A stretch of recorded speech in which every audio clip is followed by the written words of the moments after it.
There's a truth many people carry their whole lives but rarely dare to say aloud. Does anyone truly see me? Not the image we try so hard to project. Not the role we've played for so long we've forgotten it's just a role. But the real self, fragile, conflicted, imperfect, that we've hidden away in a dark corner for years. And then, if we're lucky, at some point, we meet someone who makes us pause.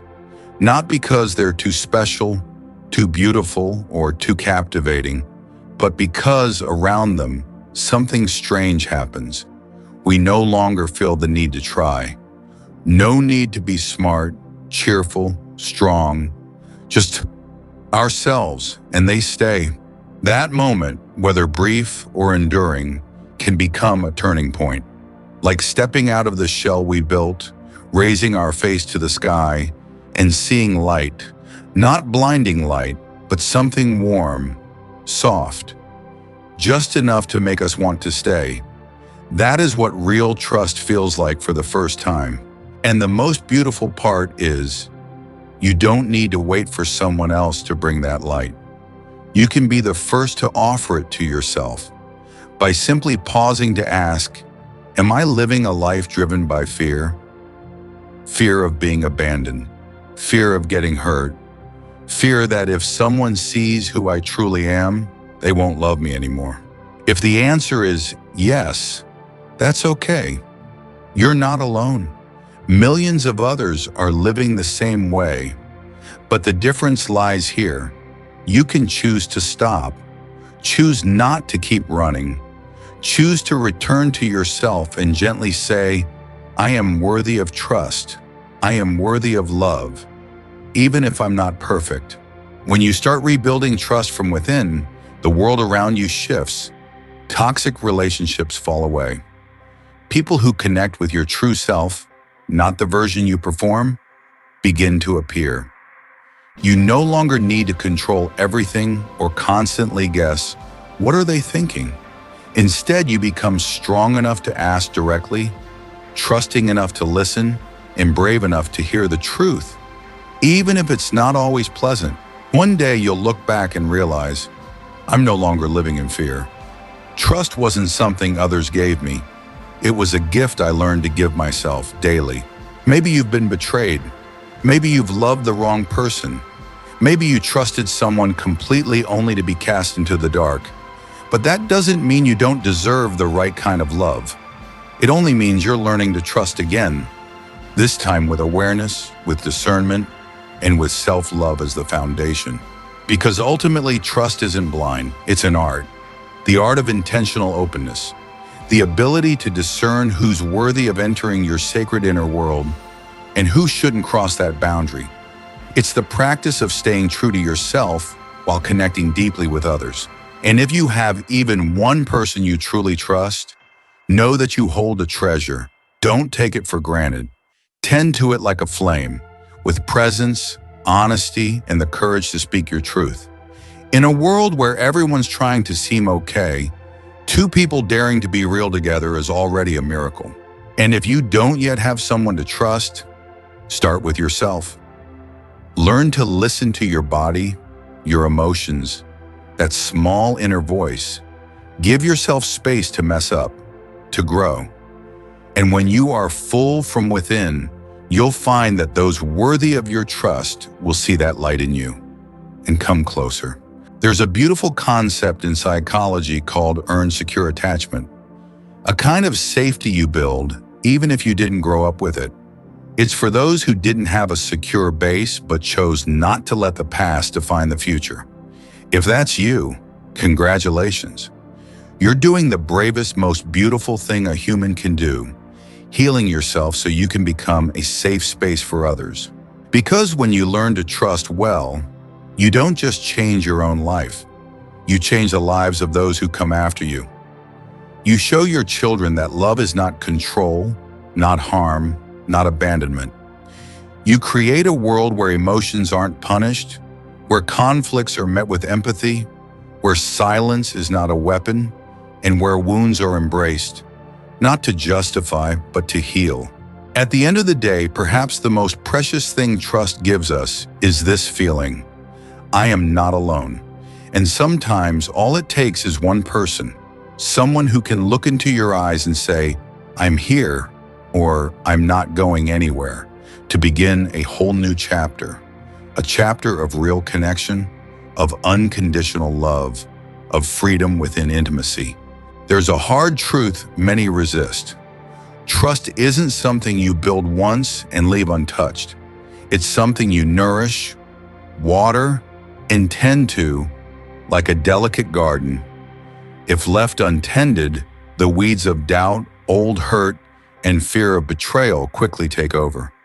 And you find yourself back at square one, where even the smallest sign becomes a reason to retreat, to shut down, to raise your walls again. That's why trust isn't just a decision. It's a way of living, a series of small daily choices. To listen instead of judge, to be present instead of avoid, to ask, are you okay? Instead of pretending you don't notice the other person pulling away. Trust is when you don't run from your emotions and you don't dismiss theirs either. It's having the courage to stand in someone's anger without defending yourself, the compassion to say, I understand why you feel that way. And to do that, you need one thing: self-confidence. The belief that you can face conflict and not fall apart, that you can speak your truth without losing everything, that you can hear you hurt me without collapsing into shame or becoming defensive. When you're steady inside, you no longer need to win in relationships. You just need to understand and be understood. But many people grew up in families where understanding had no space, where feelings were weakness, mistakes were punished, and differences labeled as disrespect, rebellion, or ungratefulness. These adults carry a deep fear into intimacy. If I show all of myself, I won't be accepted. So they wear masks: the kind one, the agreeable one, the strong one, all to hide a child inside, longing to be loved as they truly are. So trust begins with one crucial step: daring to take off the mask, at least with one person, letting them see your imperfections, your cracks, your wounds, your mistakes. And if they don't turn away, but stay, that can be one of the most healing experiences you'll ever have. Not because you're forgiven, but because you're fully seen and still allowed to stay. In that quiet, they begin to hear things the noise once drowned out: the sound of their own heartbeat in the morning light, the warmth of a hand on their shoulder wordlessly, the gratitude of waking up and realizing, I'm still here, and I still have another chance to begin again. People who live with trust aren't always strong. They're the ones who know that weakness has its place, that there are days when you do nothing, and that's okay. They don't run from hard feelings. They don't rush to fix what's not ready to be fixed. They learn to sit with sadness like sitting beside an old friend.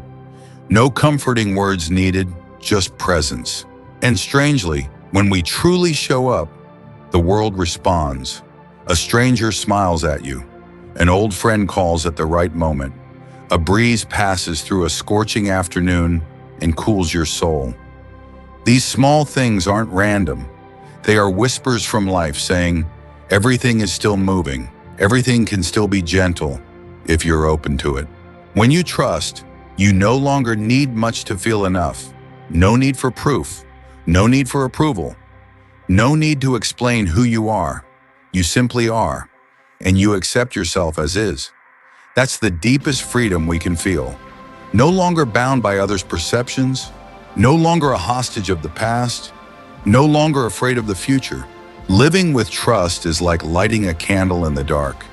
It won't chase all the shadows away, but it will show you the path just ahead, enough to take the next step, then the next. Gradually, the destination matters less than how you travel. With kindness, with presence, with honesty. And so, life becomes a soft daily meditation.